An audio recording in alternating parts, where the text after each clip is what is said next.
Today is about a motorcycle which has remained mostly unchanged for close to a decade, yet remains as relevant as it's ever been. When you think about Suzuki as a motorcycle brand, reliability is the first word that comes to our mind because you can still see samurais from the 90s running as smoothly. But it's not the samurai that we're going to be reviewing today. It's the entry-level street naked Gixxer 155.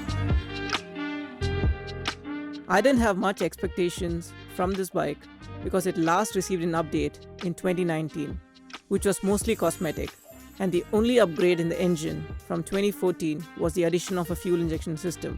So looking at the spec sheet, I was primed to feel that this is an outdated machine. But oh boy, this bike proved me wrong, and how.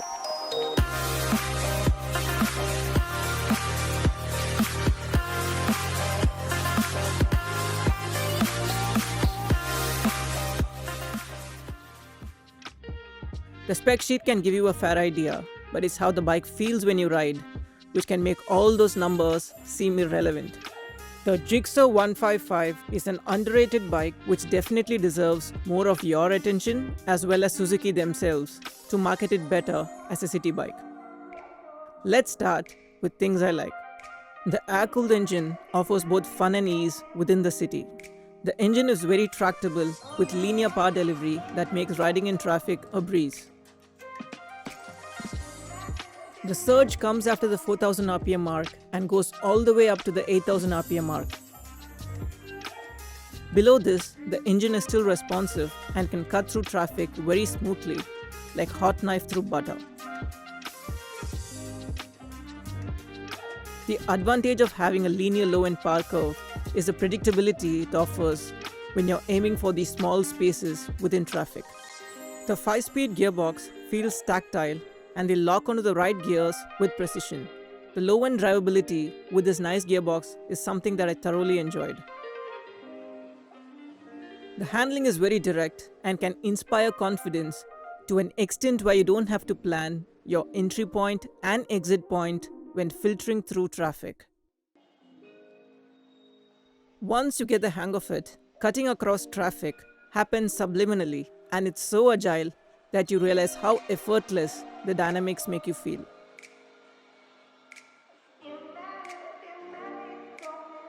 Suspension gets the job done on most surfaces, but the sharp handling makes you want to push it into corners where it can feel a little bit bouncy. But for most commuters, this is a better configuration than a stiffly tuned upside-down fork. The handling and performance are complemented by how light the bike feels, and the weight distribution is done excellently.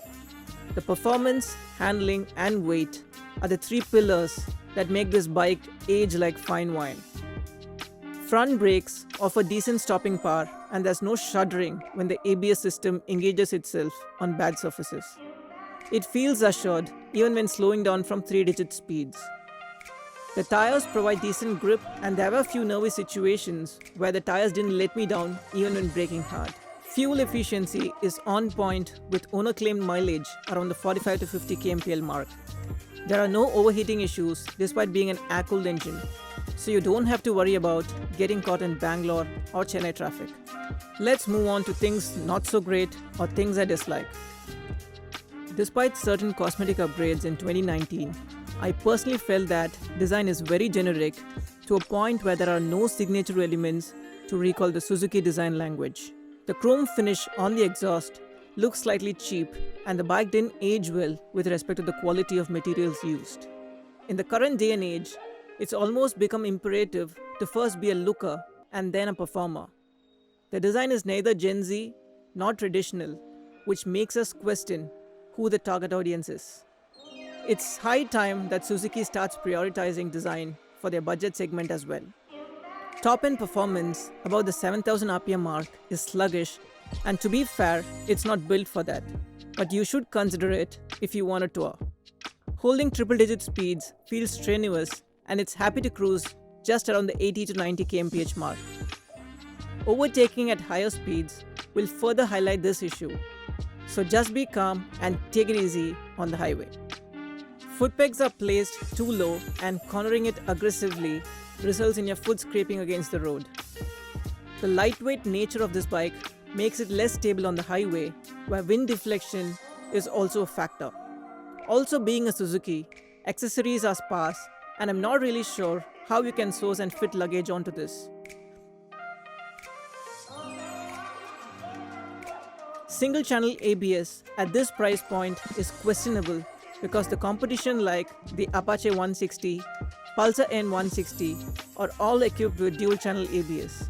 The digital speedometer, though gets the job done, looks like a cheap handheld video game console from the 90s. I'm not sure how and why digital is perceived as the better option, even if it looks as bad. Retaining the analog speedo and tacho would have given it a little more character, in my opinion.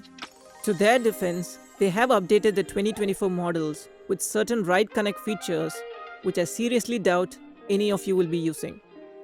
The service experience is a mixed bag across the country from what I've read on the forums. In Chennai, they are par for the course, but there seems to be a lot of bad reviews on the internet. So stringent SOPs in regulating this disparity can help Suzuki's case. The verdict.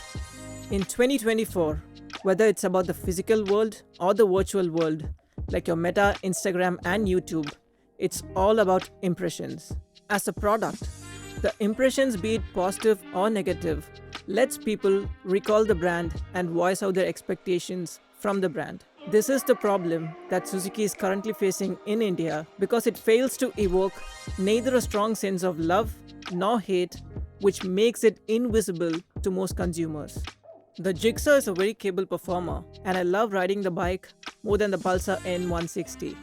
But what the new gen Pulsars evoke with their presence, advertising and brand voice, that's something Suzuki falls short of in an image-conscious country like India.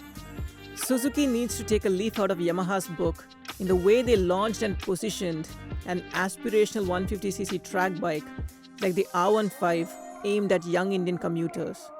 Because for all the heritage and engineering prowess Suzuki has, what it needs is a step up in branding and positioning of its product, along with making it more polarizing and appealing.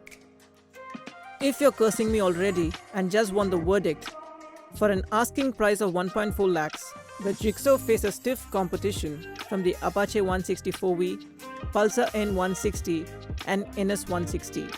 In this segment, the Gixxer is asking you to pay the most for its reliability and badge, while compromising on features, looks, and dual-channel ABS for the most part. So, if you're a purist who just wants a better bike to drive with the Japanese reliability, go for the Gixxer 155. Else, pick the Pulsar or Apache as they offer more value for your money.